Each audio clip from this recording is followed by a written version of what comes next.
पहले इंडिया ने बनाए 224 रन, फिर इंग्लैंड को कर दिया 247 रन पर ढेर, और अभी जायसवाल भाई कर रहे हैं तूफानी बैटिंग। तो बहुत कुछ हुआ है डे 2 में, तो सब चीजों पर अपन बात करेंगे। तो अगर आप इस चैनल पर पहली बार आए तो चैनल को सब्सक्राइब कर ले। तो चलो वीडियो को शुरू करते हैं। तो देखो डे 1 तक इंडिया का स्कोर 204 रन हो गया था और 6 विकेट गिर गए थे, जहां पर वाशिंगटन सुंदर और करुण नायर बैटिंग कर रहे थे। और हम सभी को लग रहा था कि इंडिया कम से कम 270-80 रन तो बना ही देगी, लेकिन भैया शुरुआत में ही करुण नायर आउट होते हैं। पहले 57 रन की बेहतरीन पारी खेलते हैं, क्योंकि उस पारी में भाई कोई ने ज्यादा परफॉर्मेंस नहीं किया था, इसलिए वो पारी बेहतरीन कही जाएगी। लेकिन फिर उसके बाद वाशिंगटन सुंदर भी तुरंत आउट हो जाते हैं, क्योंकि देखो वो टेल के साथ बैटिंग कर रहे थे तो उनको रन बनाना था, इसलिए वो पुल शॉट मारने जाते हैं और फिर आउट हो जाते हैं। लेकिन भाई फिर हमारे जो टेल है भाई तीनों 0 रन पर आउट हो जाती है, एक रन नहीं जोड़ती है। बस यही कमजोरी है इंडिया की कि उनके नीचे के बल्लेबाज भाई कोई रन ही नहीं बनाते।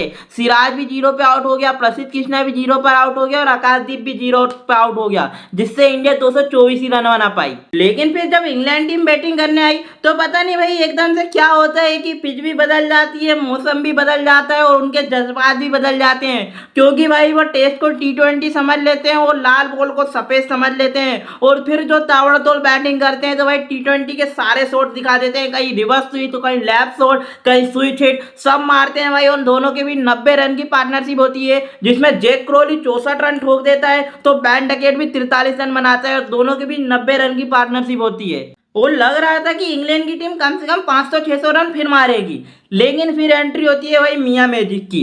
और इस बॉलर की मैं क्या तारीफ करूं भाई, क्योंकि इस सीरीज में दोनों टीमों के बॉलरों को मिला के सिर्फ एक ही ऐसा लोता बॉलर है जिन्होंने 5 टेस्ट मैच खेले हैं भाई। इनके कोई वर्कलोड की कोई बात ही नहीं करता है भाई। सब बॉलरों की वर्कलोड की बात होती है कि भाई मैं सिर्फ 3 मैच खेलूंगा, मैं सिर्फ 2 मैच खेलूंगा। और जोफ्रा आर्चर ने भी इस मैच में रेस्ट ले लिया भाई, वो भी 150 की स्पीड से डालता है। लेकिन अपने सिराज भाई हर बार 100 एफर्ट की बॉल से डालते हैं भाई, 100% एफर्ट देते हैं। और भाई उन्होंने इस इनिंग में भी 4 विकेट निकाले और कंटिन्यू 8-8 10-10 ओवर के स्पेल डाले हैं और इंडिया को अच्छा कमबैक भी कराया। साथ ही में उनका साथ दिया भाई प्रसिद्ध कृष्णा ने, क्योंकि इसकी भी बहुत चर्चा चल रही थी कि भाई इसको ड्रॉप कर सकते हैं, क्योंकि इन्होंने पिछले मैचों में बहुत ज्यादा रन दिए हैं, विकेट निकाले थे, लेकिन उन्होंने कम से कम 150 रन ऐसे दिए हैं हर स्पेल में। लेकिन भाई को इस मैच में मौका मिलता है और भाई बेहतरीन बॉलिंग करता है और 4 विकेट निकालता है। इस इनिंग में सिराज ने भी 4 विकेट निकाले और प्रसिद्ध कृष्णा भी 4 विकेट निकाले। और जहां इंग्लैंड लग रहा था कि कम से कम 400-500 रन बनाएगी, वहां इंग्लैंड को सिर्फ 247 रन पर रोक देते हैं। और इन्होंने भाई जो विकेट लिए हैं बेहतरीन बाउंसर डाली है, और जो बल्लेबाज पुल शॉट मारते हैं, इंग्लैंड के बल्लेबाज कट पुल के लिए जाने जाते हैं, उन्हें भाई बाउंसरों पे आउट किया है और बेहतरीन बॉलिंग करी है। और इंग्लैंड को इंडियन टीम ने 247 रन पर ऑल आउट कर दिया।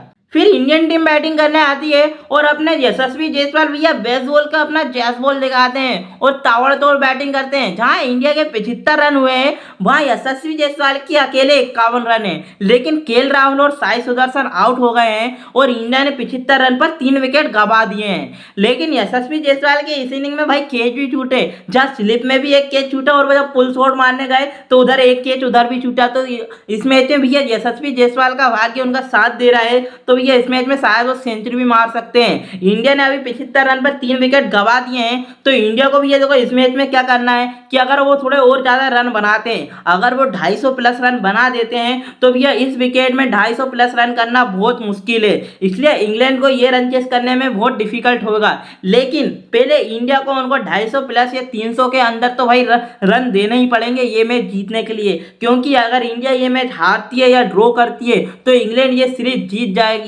और अगर इंडिया ये मैच हारती है तो 3-1 से इंग्लैंड सीरीज जीतेगी। और भाई ये इंडियन टीम ऐसा डिजर्व नहीं करती कि वो 3-1 से ये सीरीज हारे। भाई बहुत अच्छी टीम है और इंग्लैंड की टीम में कुछ ऐसा कुछ है नहीं कि वो 3-1 से इंडिया को हराए। इसलिए इंडिया को भाई इस मैच में अच्छा करना पड़ेगा और यशस्वी जायसवाल को भाई कम से कम इस मैच में 100 तो मारनी ही चाहिए, जिससे इंडियन टीम कम से कम 250 प्लस रन बनाए। और फिर इंग्लैंड को जल्दी भी ऑल आउट करना पड़ेगा, क्योंकि जिस तरह से इंडियन टीम बैटिंग कर रही है वैसा ही इंग्लैंड टीम भी बैटिंग करेगी और ताबड़तोड़ बैटिंग करेगी, जहां विकेट लेने की भी संभावना रहेगी। इसलिए इंडिया को कम से कम 300 रन का टारगेट तो देना चाहिए। और इस पिच पे अच्छा स्विंग मूवमेंट भी हो रहा है, और पिछले इस इनिंग में ही अपने सिराज भाई और प्रसिद्ध कृष्णा ने बहुत ही शानदार बॉलिंग करी है और 4-4 विकेट निकाले हैं। इसलिए भाई कि अपने यशस्वी जायसवाल को बहुत शानदार बैटिंग करनी पड़ेगी।